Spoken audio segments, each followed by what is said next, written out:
Good afternoon and welcome to ISS. I'm Virginia Comolli, Research Fellow for Security and Development. We are very fortunate today to host Mr. Michael Muller, who is the Director General of the United Nations in Geneva. The world is confronted by a never-expanding list of challenges, ranging from political or diplomatic tensions to the effects of climate change, from conflict to the whole host of humanitarian, economic, and social consequences of violence. Addressing these problems is even more complex in the face of what we described in the title of today's event as a crisis in global governance. Someone who has been grappling with these issues and responses to these problems is Mr. Muller, a Danish national. He has spent over 30 years with the United Nations, including, among other roles, as Director for Political, Peacekeeping and Humanitarian Affairs in the Office of the Secretary General, and also as Secretary General Special Representative in Cyprus. He was also the Executive Director for the Kofi Annan Foundation. He will speak for about between 20 and 30 minutes on the record, and then we'll open up to the floor for questions and answers. But please. So, ladies and gentlemen, dear friends, I'm really very pleased to be here today at the prestigious International Institute for Strategic Studies, one of the leading authorities on global security, political and military issues. The world is witnessing rapid and deep transformations that are happening faster than most of us realize. And these changes need to be addressed in a strategic and interconnected manner on a global scale. Policy based on research is essential, and the importance of this in the work of the IISS is surpassed only by the two crucial concepts in your mission statement, that of promoting the adoption of sound policies and to help maintain civilized international relations. Both concepts in precious short supply these days, I'm afraid. The current refugee and migration crisis and its different causes highlight substantial structural problems of an increasingly fragmented multilateral governance system, an irony in itself, because the current system was created to solve precisely such challenges. So to understand why we are in this situation, it is important to look at the trajectory of multilateral governance and the role of the United Nations, which was created to be the central facilitator of this governance. Let me underline three key points and mention some examples of trends that are in the process of fundamentally changing the world we're facing and the way they already influence how we run our planet. First, as I just mentioned, the transformation of the governance of our world is much more profound than most of us realize, and it is happening much faster than the speed at which our international institutions have been able to adapt. Second, the United Nations, in its current form and with the current way of doing business, is not well structured to play its role in this new governance landscape. Our organization is currently running the risk of becoming irrelevant unless the right conclusions are drawn and adjustments made accordingly. But third, and most importantly in this context, is to remember that the United Nations is the repository of the expertise, experience and human capital across a system, which can and should be used much better in the new governance frameworks that are evolving. So let me explain in more detail what these 3 points mean for each of us. There are a number of drivers of the radical transformation we are experiencing. The impact on and the power of each one of us has evolved dramatically. Education and new communication technologies with, for example, close to 7.3 billion mobile phones worldwide have emboldened and empowered individuals like never before. Everyone has a voice today. Popular participation in governance and holding governments at all levels to account is now possible in entirely new ways. The discussions on the Fourth Industrial Revolution, a term coined by the founder of the World Economic Forum, which was debated at length at this year's annual Davos meeting, illustrate how technological progress will impact our economy and life. Digitized procedures will much more and a much quicker pace replace established market structures. And this has already and will have important consequences, for example, for the nature of jobs and employment. At the same time, inequality in income and opportunities are on the rise worldwide. The mechanisms of accountability and justice are not keeping up, and a widespread trust deficit is growing in the general public, who no longer trusts the authorities. In the eyes of the public, authorities at all governance levels have lost their integrity. And as a result, as in our immediate neighborhood here in Europe, for example, populist and protest movements are on the rise as individuals look for alternative ways of making their voices heard. The resulting divisive narrative of us against them dangerously undermines the fact that our common future in an interconnected world demands a shared responsibility. Along with these changes in the relationship between individuals and institutions, the relationship between different institutions are also changing at local, regional, and global levels. City administrations, for example, are playing an increasingly important role in the lives of our lives. By 2050, 75% of the world's population will be living in cities. Increasingly, key decisions affecting citizens will be taken at city and communal level. The functions and expectations of the state, as we have known them, are being recalibrated. It does not happen suddenly, but the process is already underway. At the regional level, we see a rise in the role and impact of regional organizations, fostering interaction between national institutions across regions. And at the global level, there are more examples of such bypassing of established institutions. Governance systems and structures dating back to the post-Second World War period are outdated and no longer reflect current realities. We increasingly witness situations where the rule of law is not applied equally to small and big, to friend and rival. National interests increasingly override the need for international solidarity and effective collective responses to armed conflicts, even though their consequences eventually impact all parts of our interconnected world. The dysfunctional institutions are also visible in the domain of disarmament, which many of you specialize in. It's no secret that the Conference on Disarmament in Geneva, which I happen to be the Secretary General of, has not negotiated any result for more than 20 years. They haven't even been able to agree on a program of work. Instead, we see militarization in various regions of the world that risks spiraling out of control. We see the upgrading of nuclear arsenals and nuclear policies. We see risk in the development of autonomous weapons, for example, and the very dangerous absence of regulations of their use. And these developments clearly call for new approaches and new solutions to overcome the deadlocks that we are witnessing. With an increasing number of actors and substructures in the sphere of multilateral governance, the categories that we use to describe the world have been overtaken by events. Challenges can no longer be neatly separated and labeled as either security or economic, for example. Security threats cut across borders in the form of terrorism, criminal networks, or flow of arms, challenging the traditional distinction between interstate and intrastate conflict. Our increasing individual mobility changes identities, allegiances, and alliances, and as a result, our priorities. The total number of international migrants has increased from an estimated 150 million in 2000 to 244 million persons by the last estimate in 2015, and is growing. The balance between and perceptions of north and south, east and west is being realigned as people move. And it is realigned as economies develop. As just one example, it is projected that by 2020, just 4 years from now, the combined output of the three leading South economies, China, India, and Brazil, may surpass the aggregate production of the United States, Germany, United Kingdom, France, Italy, and Canada. In view of changes and transformation of such fundamental levels, fundamental levels, people naturally look for guidance in rules and norms as well as in their leadership. And this brings me back to my second point on the role of the United Nations, because the UN was created as a table around which such rules and regulations can and have been agreed upon, and where collective leadership can legitimately be exerted. Yet the realities at the time of the creation of the United Nations are certainly not those of today. In a sense, the shape of the table no longer accommodates the actors that should be sitting around it.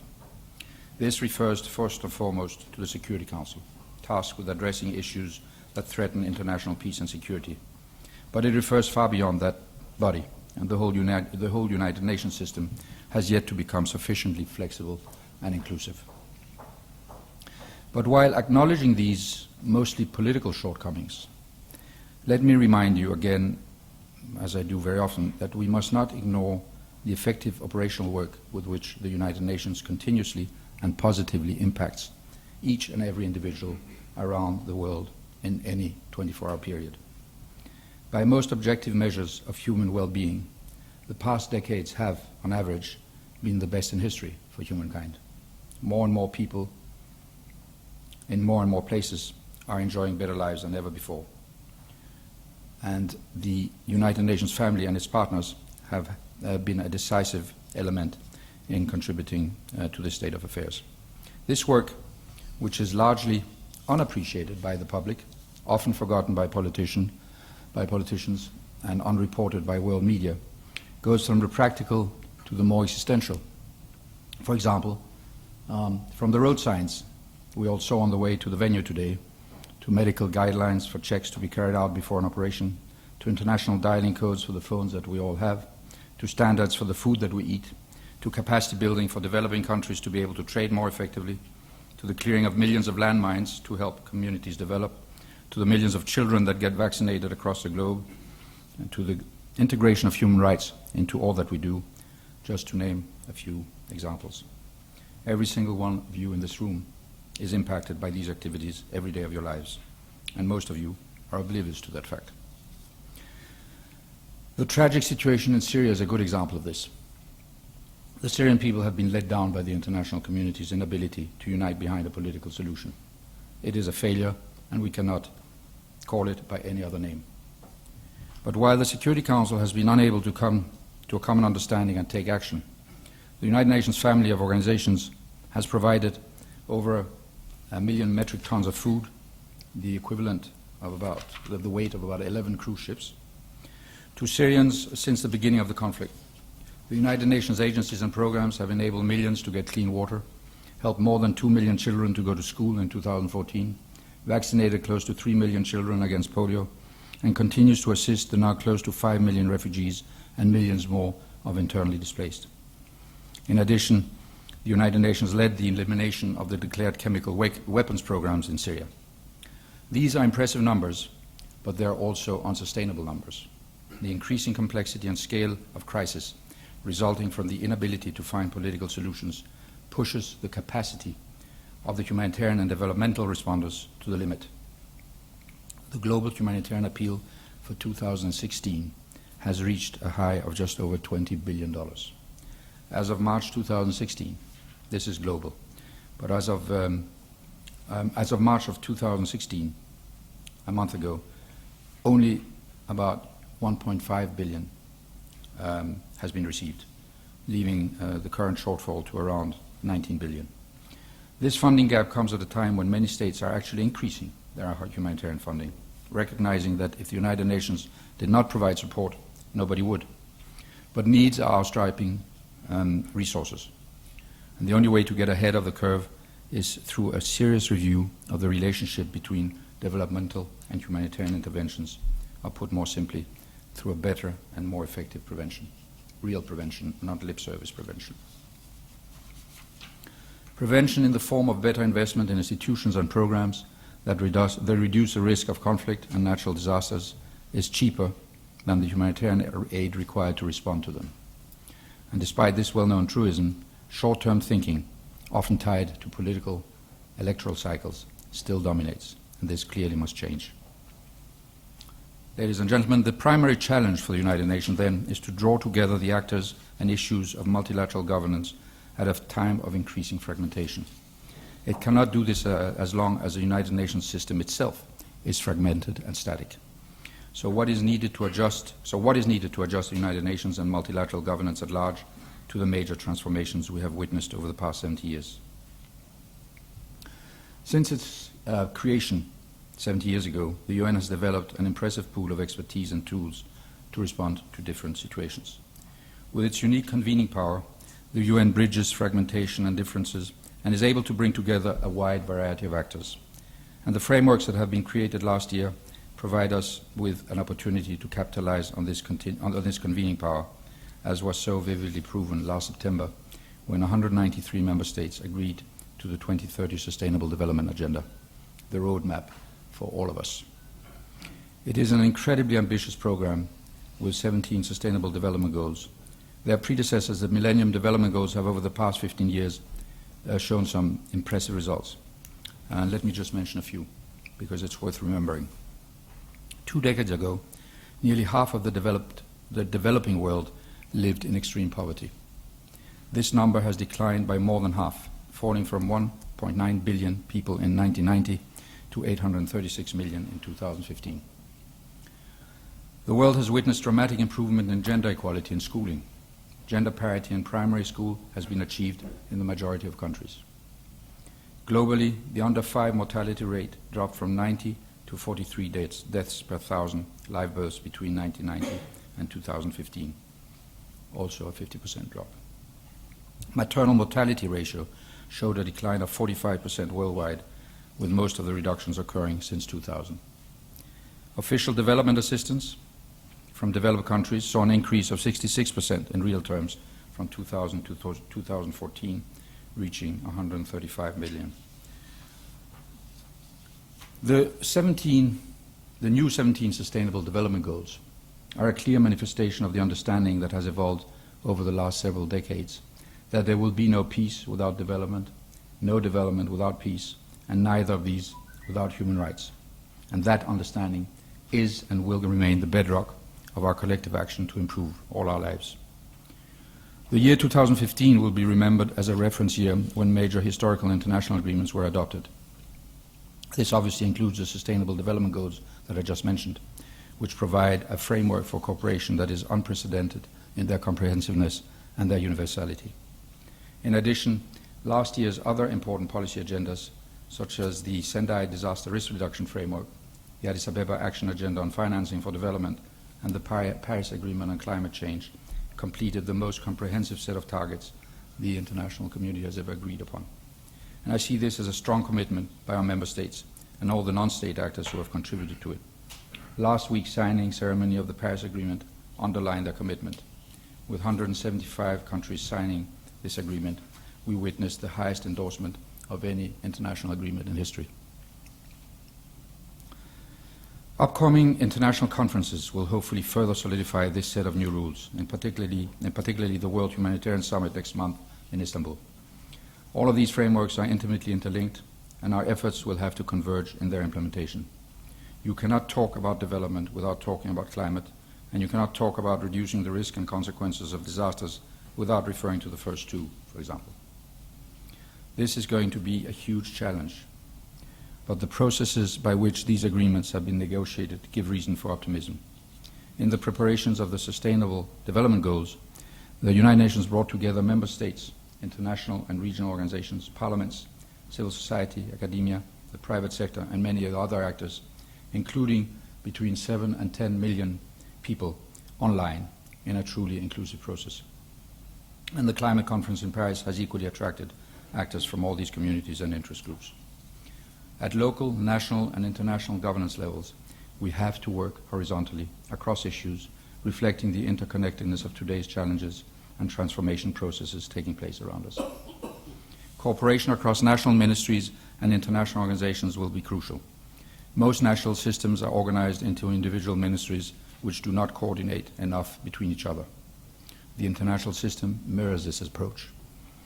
Organized vertically, also called silos.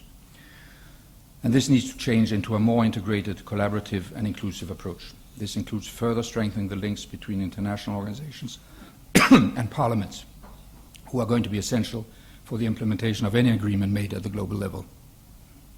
Add to this the increasing importance of mayors and of regional organizations, to which I have alluded earlier, and it becomes clear that the United Nations must become more than an organization by states for states, if it wants to remain relevant. The current but aging Westphalian model of governance will have to be complemented by the inclusion of non-state actors, including NGOs, the private sector, and academia, who will need to be at the decision-making table as well. In short, we need new ways of working through inclusive partnerships, horizontal and cross-cutting cooperation. And the 2030 Agenda is a great opportunity to adjust our systems and structures to the new way of doing business. The 17 Sustainable Development Goals do not only address the many challenges I have listed, they really touch upon all aspects of our daily lives. And their successful implementation will make the world a much better place for all of us. So to conclude, 70 years ago, the United Nations was established as the organization dealing with all problems beyond national borders. In 2016, it is one actor among many who work across national boundaries and across issues. In this fragmented playing field, the principle of shared responsibilities must be put at the center.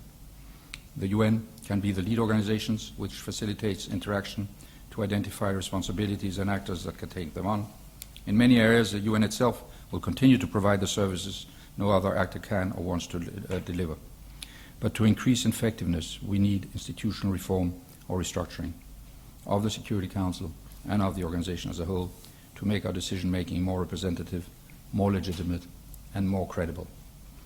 Pending the emergence of the elusive political will to do so, we will need to find ways around the problem to get to where we need to and want to be. And all this will only be possible if we truly are able to operationalize the concept of shared responsibility.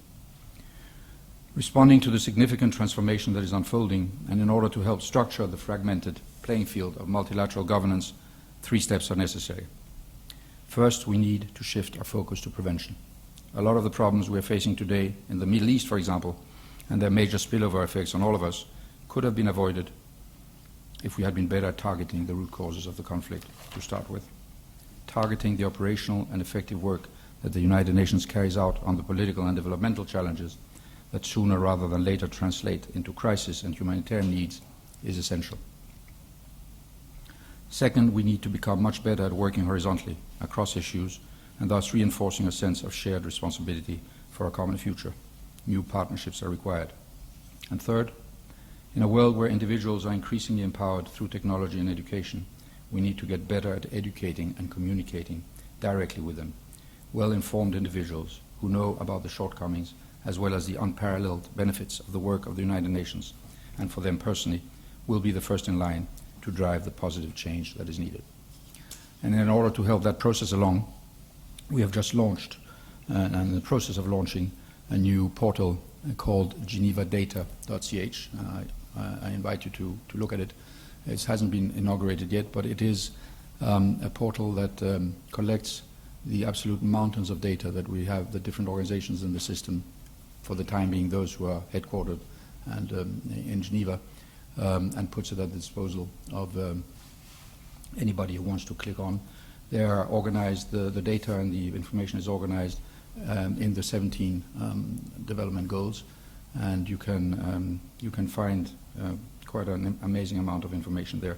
It probably still has some teething problems, as these kinds of things do, but they are at your disposal, and I invite you to join it. And let me finish here and then maybe take some questions. Thank you very much. Thank you.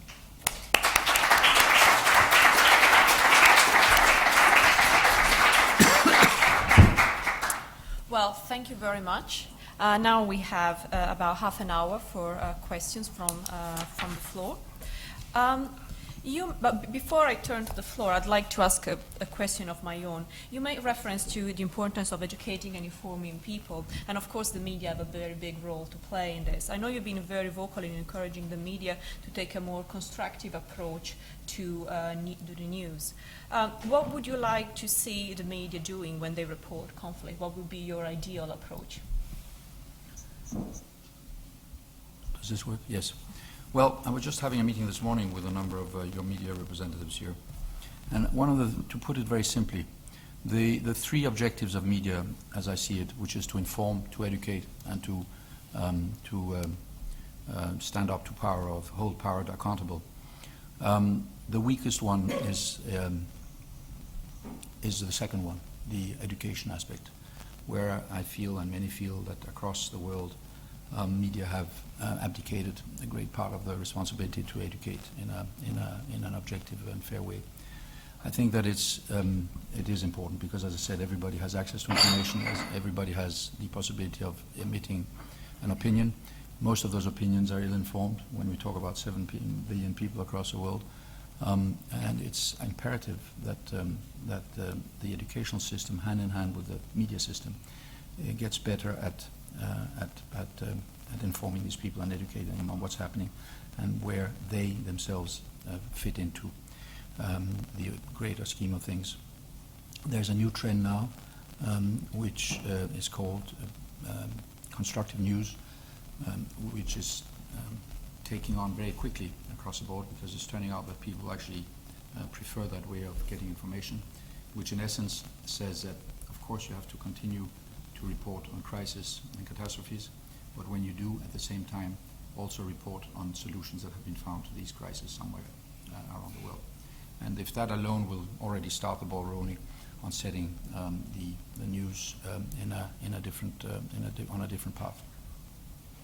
Thank you. They have, I mean, to me, it's incredible. They are absolutely crucial partner in making sure that we actually get to where we need to go. And let me give you a very clear example of why I say that. The Secretary General's coordinator for the Sustainable Development Goals and the 2030 Agenda and the COP21 climate agreement, David Nabarro, has set himself a rather ambitious goal, and that is that by the end of 2017, 2 billion people will know about the SDGs. In order to do that, there's no way we are going to manage to do that unless we have, as a very strong partner, media across the world. Thank you. Well, I'll now call on people. When I call for your name, call for you to ask a question, please give us your name and affiliation for the benefit of the speaker. We have a mic, so the first person is the gentleman on the first row here. Shall we take several questions? Thank you, Chair. Director General, my name is Mahmoud Ali. I'm a member of the Institute, and I wish to thank you for sharing your insights. I understand that you're not fully satisfied with the incongruity between the transformed global political landscape on the one hand and the way the United Nations is organized and functions on the other. I wish to present one example to you and seek your views on this. Last year, the P5+1 negotiated this nuclear deal with Iran, which was then widely presented as a great success, and we look forward to its success. On the other hand, the United Nations Security Council has been sort of passing resolution after resolution on North Korea's activities, ballistic missile and nuclear tests and so on. And North Korea doesn't seem to be particularly concerned with these sanctions and resolutions.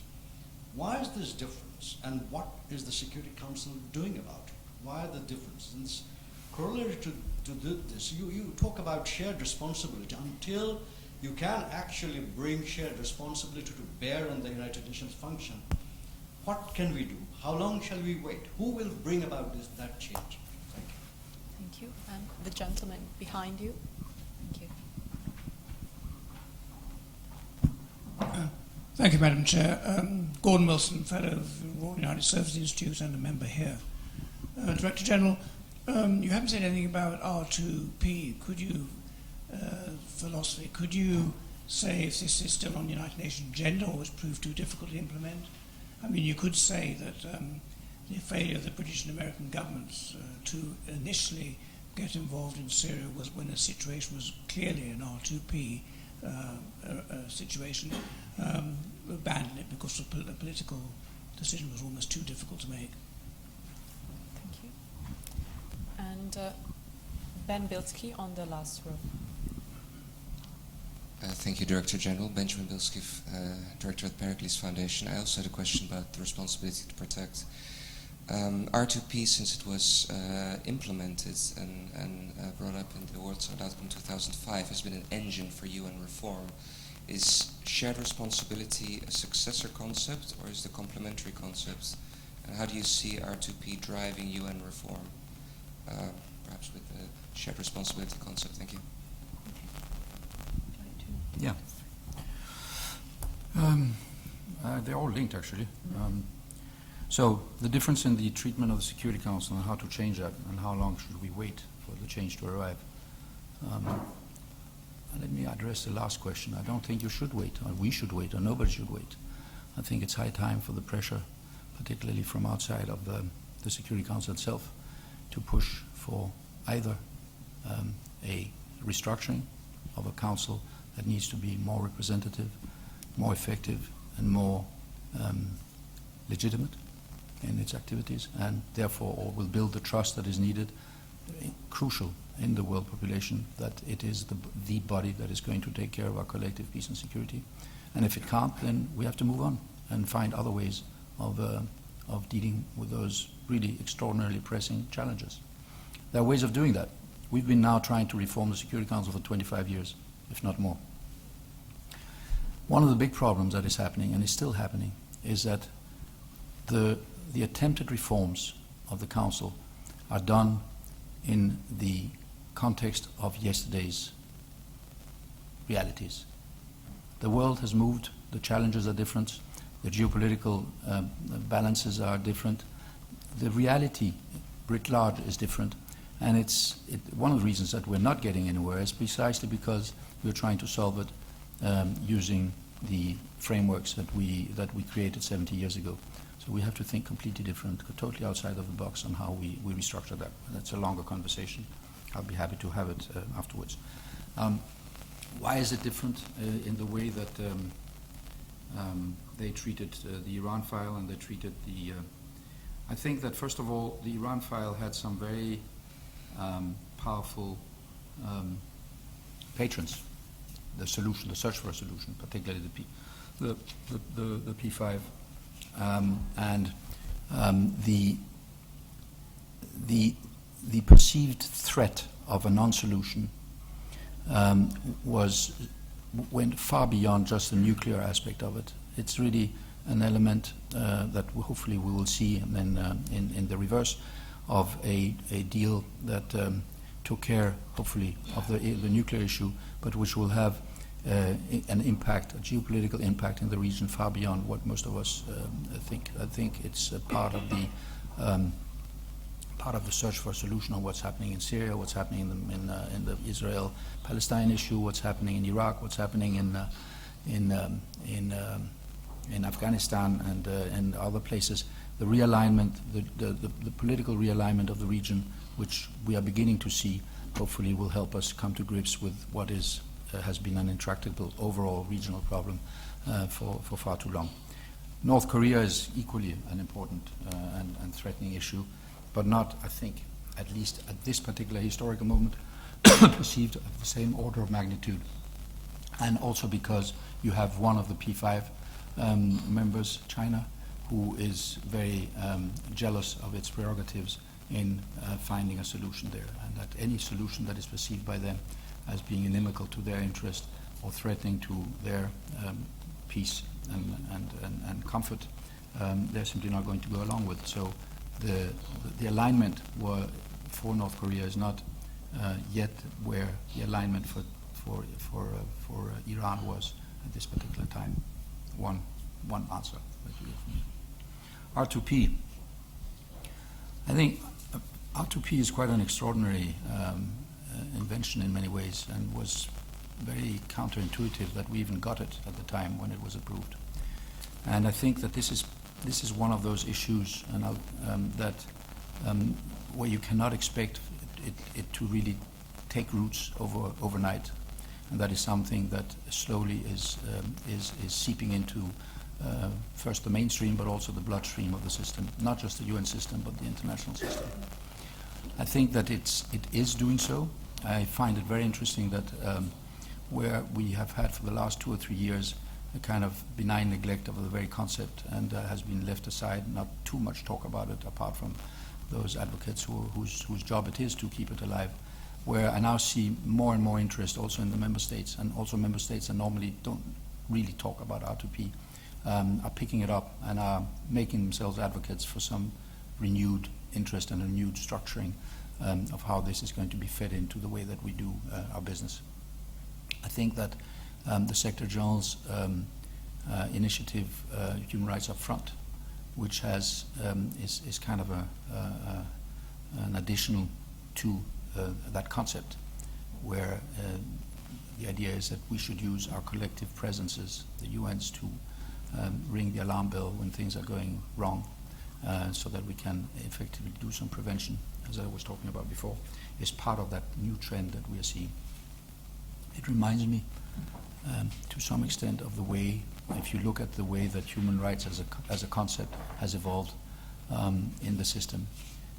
And when you look back 20 years ago, when you couldn't even mention the two words human rights in the Security Council, and where it was nowhere, and where actually civil society helped the then Secretary General to really mainstream it. And today, 20 years later, which is really less than a blink of an eye in historical terms, human rights has become totally central to everything we do. And I see the same kind of progress happening to the R2P, which obviously is linked to the broader human rights issue. So I'm not as pessimistic about R2P as many would be. I think it's very much part of our. It's a growing part of our DNA.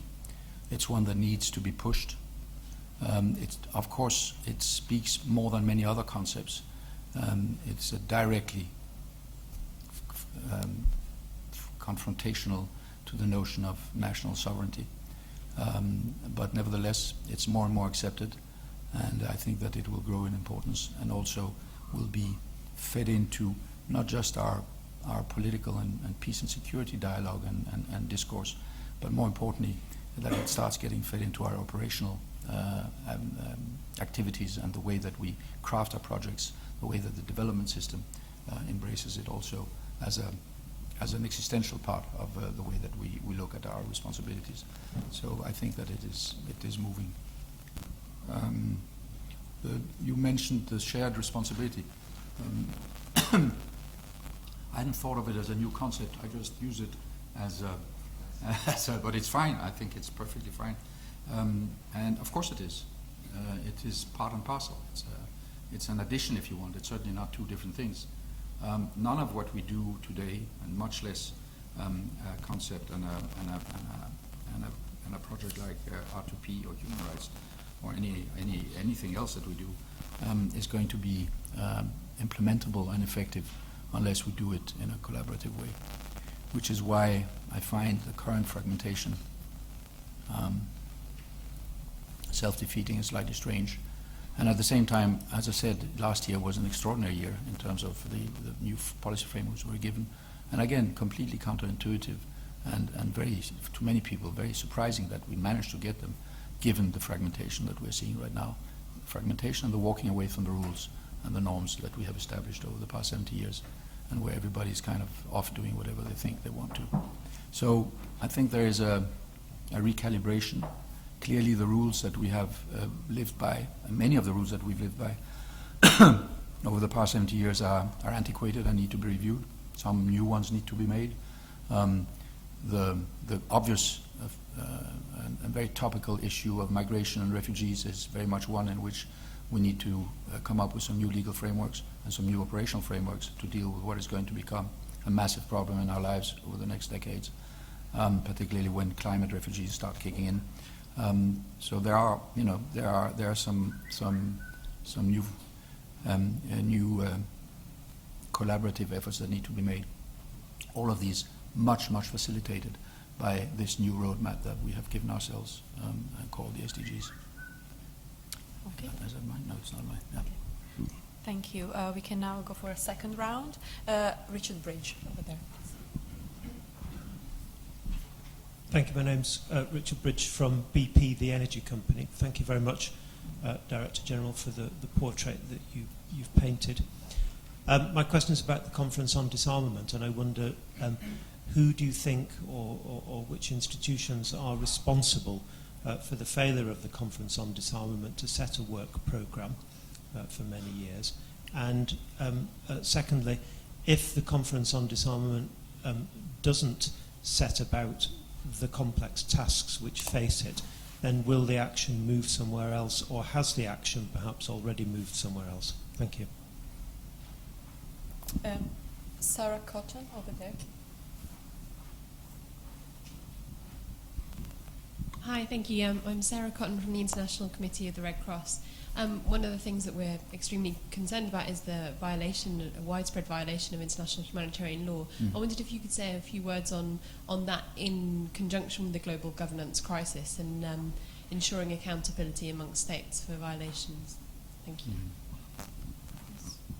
And the lady over here. Hi, I'm Suzanne Spears. I'm a public international law lawyer. I wanted to ask you, Michael, about the idea of as you seek ways to revitalize the UN and face the new realities that you're describing, ways to engage the private sector, and I was interested to hear that we have BP in the audience, so that's a good start, and whether, certainly in the last few years we've seen in the business and human rights debate that the private sector seems to be seeing a renewed role for the state in terms of having consistent and clear regulation at the state level. Curious to know, though, about ideas for engaging the private sector in seeing some rulemaking at the international level and otherwise engaging with the UN and a new reality. Thank you. Okay, good. Right, Conference on Disarmament, a blot on humanity, frankly. It's an interesting animal. It's probably the only formal structure in the UN that still is totally non-representative. It has 65 member states. It's a relic of the Cold War. It doesn't speak to civil society. Formally, it doesn't speak to civil society. And third, it has rules of procedure and ways of working that, by definition, are made for blockage. Everything has to happen by consensus, and consensus has evolved into meaning unanimity. Clearly, that's not working. The main culprit, and so that means that one member state can block anything, even the smallest operational issue that has nothing to do with substance or politics. The main culprits are, of course, the nuclear weapon states, who are, particularly now, not interested at all in seeing any movement at all on nuclear disarmament, plus the umbrella states. But the fact is that the developments as such, technologically, there's a whole series of issues and sort of lower-hanging fruits that can quite well be dealt with in what is a formal negotiating structure. It is supposed to be the disarmament negotiating structure in the world. One example I mentioned, which is critically urgent that we do something about, is the issue of autonomous weapons, also called killer robots. These weapons are being developed as we speak. Some people say that they already exist. I'm not talking about drones that are manned. I'm talking about truly autonomous artificial intelligence machines that will basically decide who lives and dies on the battlefield. I think it's really important to legislate both the production, but certainly their use. Otherwise, we're going to be in a really in a situation that I don't particularly want to live in, where machines are going to decide who lives and who dies. Work is happening on that outside, sort of in the margins of the CD. We've just had last week a meeting on that moved the clock a little bit further forward, but it's very slow, and at this speed of sort of political / bureaucratic deliberations, it's going to be too late. Now, that brings, of course, a question on whether, if the CD can't get its act together, should it happen elsewhere? And the answer is, of course, it should, and it is already. The last disarmament treaty that was passed was last year, was the Small Arms Treaty, which was done in the context of the General Assembly simply because it wasn't possible to do there, and which, while imperfect, is certainly an important step forward, because in this day and age, it's small arms that are the biggest killers in our time, much more than any other weapons. We're working on cluster munitions. We're working on radiological weapons. A whole series of things that need to be dealt with. And but again, It's one of these situations where the major states are blocking any progress very nicely, but still blocking it, and where the ability of the smaller states is limited. This is why on this issue, just as it was on the Mine Ban Convention back 20 years ago, the Ottawa Convention, which only came into force and which was only negotiated because of civil society pressure, massive civil society pressure. Something similar needs to happen on the issue of disarmament. It is beginning to. There's a whole movement that is gaining traction also among member states on the humanitarian consequences of a nuclear event, which also has been blocked by the nuclear weapon states, but where they are now giving ground simply because the pressure is becoming bigger and bigger for taking that into account. And I think that is an important and positive development. But all of this is too slow. One of the defining elements of the changes we see happening is the speed. The technological speed is such that most of us have absolutely no way of either know about it or being prepared for it or know what to do about it. And again here, this is one of those areas where collective action and understanding is absolutely crucial, because developments are running away from us.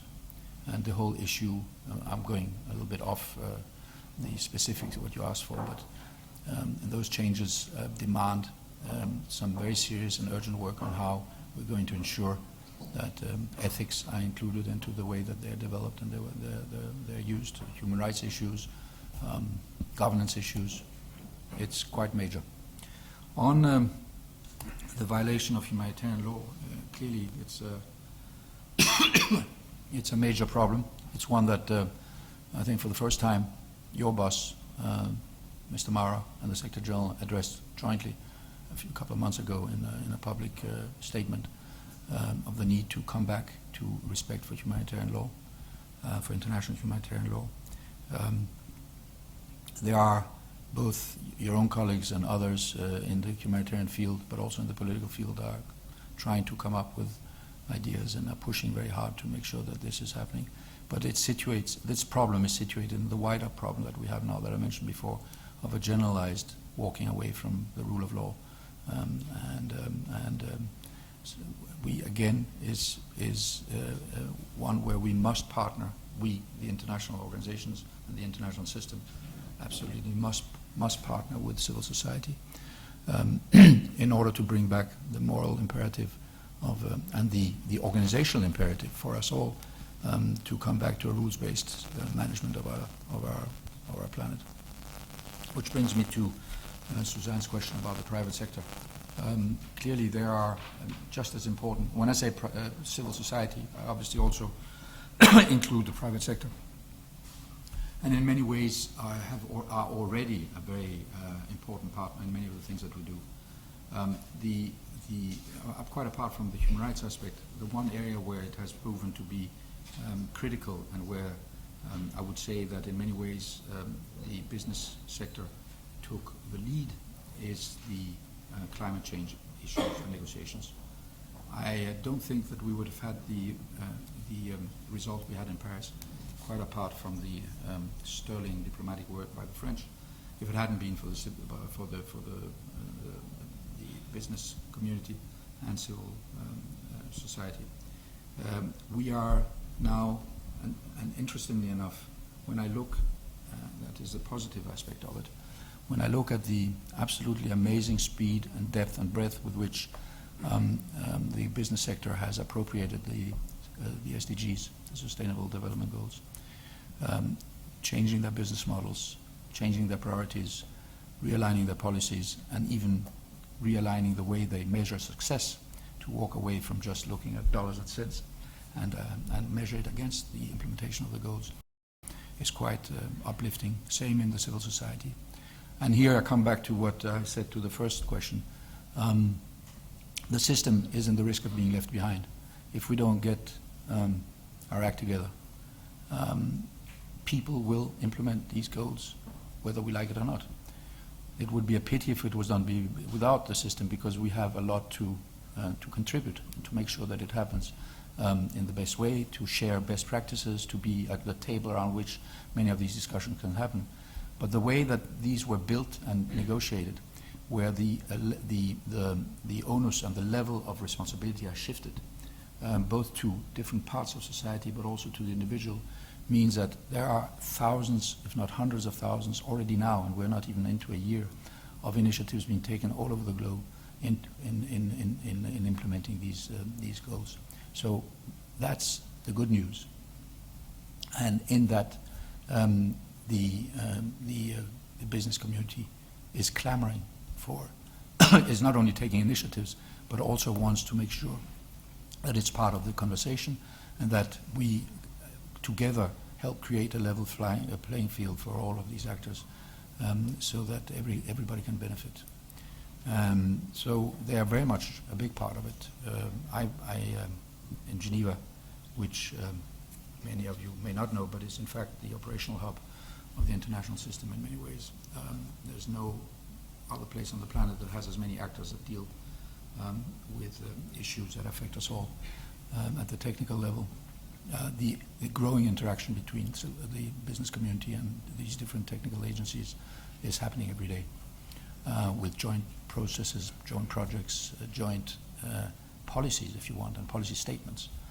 So it's moving. Thank you. We can go for another round. There is a gentleman on the second row here.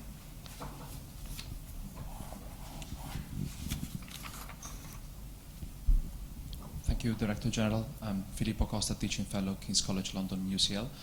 My question pertains to the role of regional international organizations and whether you see their proliferation as a factor of facilitating global governance or creating stumbling blocks to it. Thank you. Okay. And then Thomas Wheeler, just behind you. Tom Wheeler from Safe World.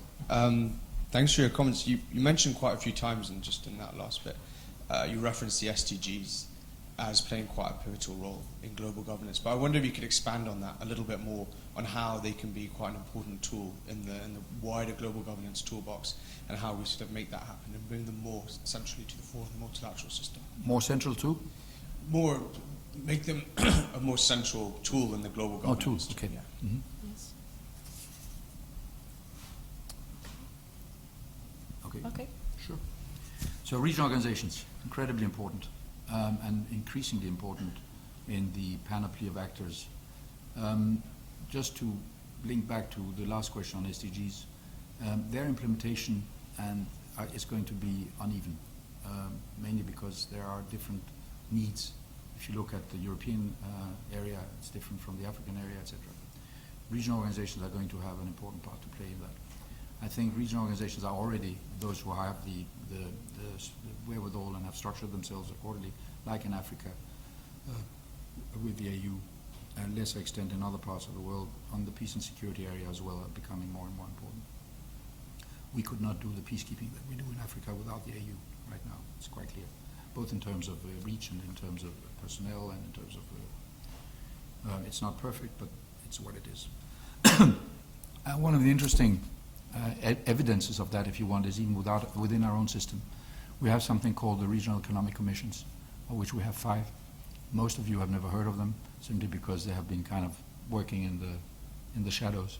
They're coming up to the fore precisely for the reasons I just mentioned, where their knowledge of the knowledge of economic and social conditions in the regions that they cover is pretty unparalleled, to specific to that region. So their role, both in terms of accountability and of finding the entry points for providing the assistance and the knowledge and the experience that we have, is going to be really crucial in doing so.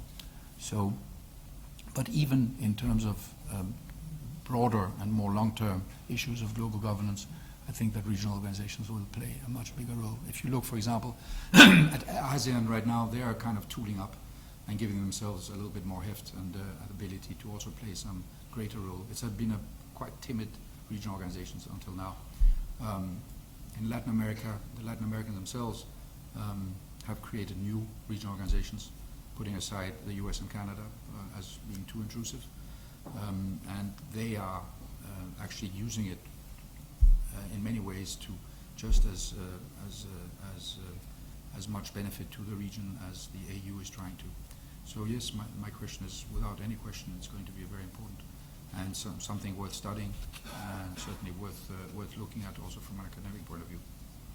Also in terms of research, to look at best practices and what we can pick out from the different regions that can maybe inform some of the actions on the other side. And SDGs, look, as far as I'm concerned, the SDG is shorthand for all of these frameworks that I mentioned. The implementation of the 4 frameworks and other issues as human rights, gender, etc., is really the new global roadmap. When I have colleagues, heads of agencies, and we talk about an issue and suddenly one of them says, but that's not in my mandate, my answer is very swift and clear, that his or her mandate is now antiquated and that the new mandate is this roadmap that we have been given. So it's really, the strength of it is its universality and its inclusiveness. The strength of it is the way that it was negotiated and brought about and agreed to, because, as I said before, the level of responsibility that it confers to every one of us is unparalleled. And it puts everybody on the same page all of a sudden. We all know it's a very complex program. 17 goals, 169 targets. It's not going to be easy. But suddenly you have a framework. And it was actually, if you look back at the MDGs that we had for the past 15 years, that was precisely what made it successful. Because everybody suddenly had a set of rules and a roadmap that was simple, easy to understand, and easy to explain and to impart. And people went at it and did it. And I think that we will see the same with this. Also because that now there's a much greater buy-in by everybody. I mean, it really has become and I know some of my colleagues don't quite share my enthusiasm with where we are already, but I guarantee you that this is moving very, very quickly. And in terms of governance, when I see what governments are doing, because as I said to you before, one of the big problems is the very fragmented and vertical structure of most governments. Line ministries that don't really talk to each other, etc. And even big governments like the Indian government and other smaller governments, developing world governments, etc., have caught on to this and have already now, and some of them did it even before these goals were approved, have put in place cost-cutting structures that will allow them to really implement, once they've taken a decision on what their priorities are at the national level, will allow to make sure that the whole of government approach to their implementation is carried out. And there they will need some help also from the system, because many of them simply don't have either the personnel or the experience to do it. But the intellectual understanding of what needs to be done is there very much across the board. It's really quite exciting. Well, thank you. I think we've now reached the end of the session. Well, it has been a true pleasure and an honor to host you, and thank you for sharing your experience, your insight on so many issues that were thrown at you in the course of the discussion. My pleasure. I took note, well, of many things that you said, but particularly of your reference to how security threats have changed and how they're challenging traditional labels and how they are marking the decline of interstate conflict. These are also some of the issues that we are going to highlight next week when we launch the 2016 Armed Conflict Survey on the 5th of March. We'll make sure that a copy reaches you in Geneva, and I hope to see you all on the 5th of March at 12:30 for the launch of this new publication, which also looks at the role of cities. You also mentioned the importance of city administrations and urban challenges. Well, thank you again. Thank you, all of you, for taking part. But before we go, please join me in thanking the speaker.